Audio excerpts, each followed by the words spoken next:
नमस्कार दोस्तों, आपका हमारे चैनल मिडनाइट टेरर 13 में स्वागत है। अगर आप हमारे चैनल पर नए हैं तो चैनल को सब्सक्राइब और वीडियो को लाइक ज़रूर करें। आज जो कहानी मैं आपके सामने लेकर आया हूँ वो एक परेशान आत्मा की कहानी है। यह कहानी एक गांव की है जिसका नाम राजगढ़ था। राजगढ़ का जंगल बहुत ही भयानक है। उस जंगल में भूत प्रेतों का ज़्यादा डर था। वहाँ के लोगों का मानना था कि आत्माएं भूत प्रेत होते हैं।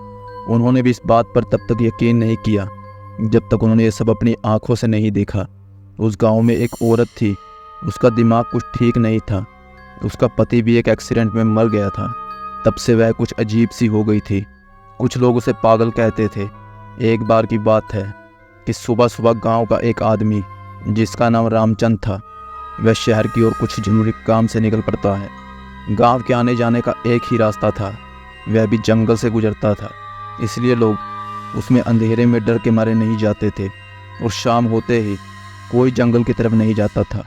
रामचंद जब वो जंगल से जा रहा था, गांव से कुछ दूर ही जंगल में उसे एक औरत की लाश पेड़ पर लटकती हुई नजर आई। वह एकदम डर गया और भागता हुआ गांव वापस आया। कुछ लोगों ने उसे इस तरह से भागते देख कहा, क्या हुआ रामचंद, तुम तो शहर की तरफ गए थे ना, तुम भागते हुए वापस क्यों आ रहे हो? रामचंद ने बताया, मैंने अभी किसी की लाश को पेड़ पर लटके देखा। वह लाश किसी औरत की है। देखते ही देखते सारा गांव इकट्ठा हो गया कि क्या हो गया, कहाँ है लाश, चलो चलकर देखते हैं। तब सारा गांव उसे देखने को चल दिया। गांव वाले देखते हैं कि एक औरत की लाश पेड़ पर लटक रही है। देखते ही गांव वालों ने कहा कि यह तो पागल लग रही है। कुछ लोगों ने कहा इसे नीचे उतारो और इसका दाह संस्कार कर दो। कुछ लोगों ने कहा छोड़ो, इसका है ही कौन इस जगह जो इसका दाह संस्कार करे। वैसे भी इससे सारा गांव परेशान हो गया था, चलो इससे तो पीछा छूटा। कुछ बूढ़े लोगों ने कहा कि ऐसा नहीं कहते, चीज़ का दाह संस्कार करना बहुत ज़रूरी है, नहीं तो इसकी आत्मा भटकती रहेगी। तो कुछ लोगों ने कहा कि तो जाकर उतार ले इसे और कर दे दाह संस्कार। बड़े आए सुझाव देने वाले। वैसे भी इस जंगल में आत्माओं की कमी नहीं है, और एक आत्मा सही। धीरे धीरे सारे लोग चलते बने। दोस्तों, 8-10 दिन तक वह लाश ऐसे ही पेड़ पर लटकती रही। किसी ने उसे उतारा तक नहीं। एक दिन अचानक उस लाश की रस्सी टूटकर पेड़ों पर अटक गई और पत्तों से छुप गई। समय बीतता गया। एक दिन गांव का रामविलास नाम का व्यक्ति उस रास्ते से जा रहा था कि उसे वही पागल सामने दिखाई दी। वह एकदम डर गया। उसका सारा शरीर कांपने लगा और उसके पलक झपकाते ही वह गायब हो गई। हरिया ने सोचा कि मैं तो मन ही मन ऐसे ही सोच रहा था, और वह आगे चल दिया। तभी एकदम उसकी ओर एक सांड दौड़ते हुए आया। उसे जोर से टक्कर मार के चला गया। रामविलास उल्टा गिर गया और उसे बहुत चोट लगी। और उसने जैसे ही पीछे मुड़कर देखा तो कोई नहीं। उसने जैसे ही फिर आगे को देखा तो उसके आगे एक औरत खड़ी हो गई। वह एकदम डर गया और कांपने लगा। उसकी शक्ल तो ऐसे थी, एक तरफ गाल की हड्डियां और एक तरफ से जला हुआ चेहरा, आंखें अंदर धसी हुई, नाखून बड़े बड़े। वह उसे देखकर ऐसे डरा कि वह बेहोश होकर गिर पड़ा। उसकी आंखें खुली तो वह एकदम डर गया। उसने अपने आप को जंगल के बीचों बीच पाया। चारों तरफ से आवाजें आ रही थी। कहीं से पत्तों में से खरखर की आवाज़, तो कहीं से शेर के दहाड़ने की आवाज़। वह इतना डरा हुआ था कि उससे तो भागा भी नहीं जा रहा था। वह वहाँ से धीरे धीरे डरा हुआ जंगल में से भटकता हुआ बाहर आया। उसे जंगल से निकलते निकलते अंधेरा हो गया था। वो अब और डर रहा था कि पहले तो एक भूत था, अब ना जाने कितनों से पाला पड़ेगा।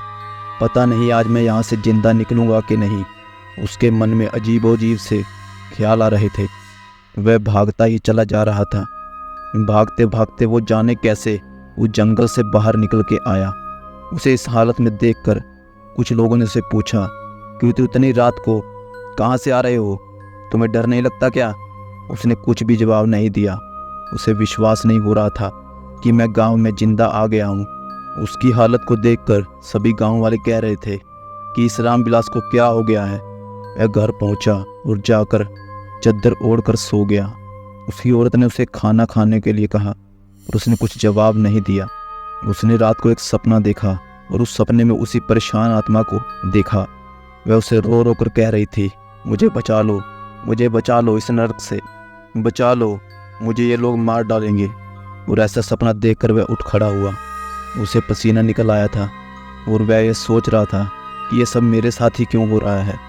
सुबह हो चुकी थी लेकिन रामविलास अभी तक जगा नहीं था। तब उसकी पत्नी ने उसे जगाने के लिए हाथ लगाया तो रामविलास को अपनी पत्नी के चेहरे में उसी पागल का चेहरा दिखाई दिया।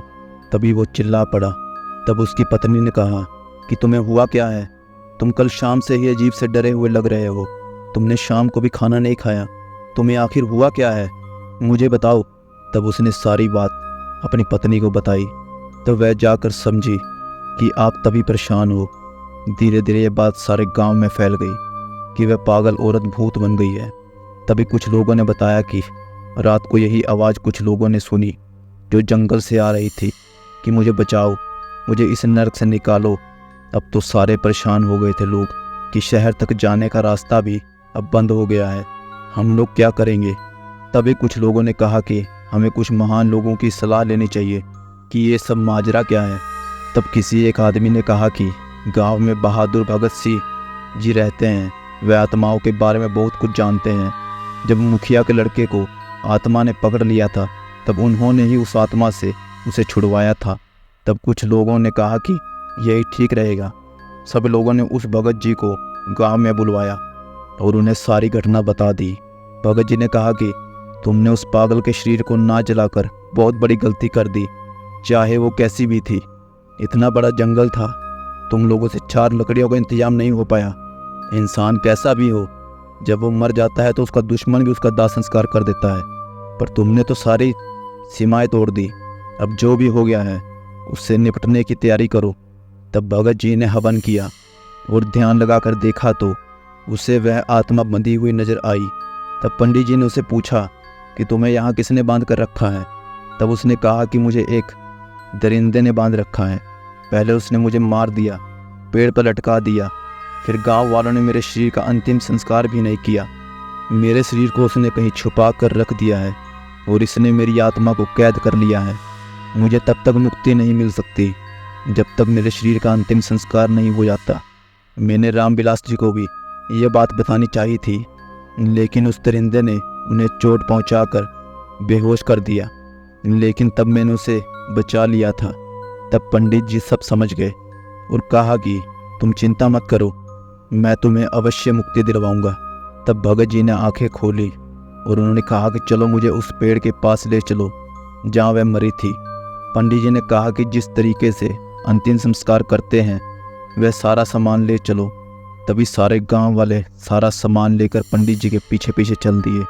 वह पेड़ बहुत बड़ा हो चुका था और बहुत घना भी हो गया था और लाश का कुछ भी अता पता नहीं चल रहा था और ना ही उसकी हड्डियों का। तो पंडित जी ने कहा कि कुछ लोग पेड़ पर चढ़कर उस लाश को ढूंढो, यह काम हमें शाम होने से पहले करना है। तब लोग पेड़ पर चढ़कर उस लाश को ढूंढने लगे। बहुत ढूंढने पर भी वह लाश नहीं मिली। लोग यही सोच रहे थे कि आखिर लाश गई तो गई कहाँ। ना हड्डियों का पता चल रहा है और ना ही लाश का। तब पंडित जी ने गांव वालों को एक नींबू दिया और कहा जहाँ ये नींबू लाल हो जाए वहीं पर उस लाश को ढूंढना। 15 मिनट में ही गांव वालों को उस लाश का पता चल गया। वहाँ पर हड्डियों का ढांचा पड़ा हुआ था। तभी गांव वालों ने देखा कि एक भयानक आदमी उनके सामने आकर खड़ा है। उसके बड़े बड़े दांत, लाल आंखें और मुंह बिल्कुल भेड़िए जैसा। लोग डर के मारे पेड़ पर से ही कूद गए। वो भेड़िया चिल्ला रहा था कि कोई भी इसको लेकर नहीं जाएगा, ये सिर्फ मेरी है, इसे मैंने ही वर्षों से सजा कर रखा है। उस राक्षस ने गुस्से में सारे पेड़ को ही झंझोर कर रख दिया। ये सब होता देख पंडित जी ने मंत्रों को पढ़ना शुरू किया। पंडित जी को मंत्र पढ़ते देख उस राक्षस ने पंडित जी को ही पकड़कर फेंक दिया, लेकिन पंडित जी ने फिर भी मंत्र पढ़ना बंद नहीं किया। पंडित जी ने मंत्र को पढ़कर उस राक्षस के ऊपर मट्टी को फेंका। जहाँ जहाँ वो मट्टी उस राक्षस पर गिरी, राक्षस को उस शरीर पर दाग पड़ने शुरू हो गए और उस जगह को जलाना शुरू कर दिया और धीरे धीरे उसका शरीर वहीं ख़त्म हो गया। तभी उस राक्षस की आत्मा अपने शरीर से निकलकर दूसरे किसी गांव वाले के शरीर में घुस गई और गांव वालों को ही मारना शुरू कर दिया। वो राक्षस बहुत ही खतरनाक होता जा रहा था और उधर शाम भी होती जा रही थी।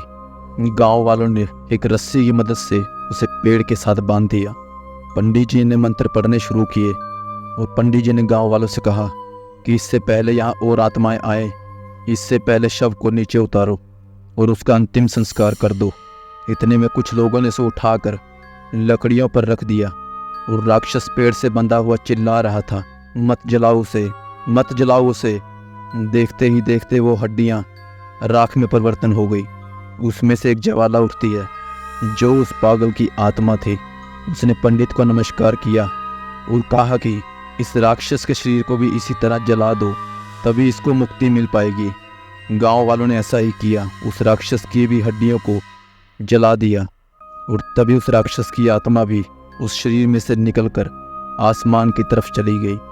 जिस शरीर में उस राक्षस की आत्मा थी वो शरीर बेहोश था और जैसे ही उसे होश आया सभी गांव वाले उसे गांव में लेकर चले गए और पंडित जी ने गांव वालों को राम राम कहा और वहां से अपने घर की तरफ निकल गए।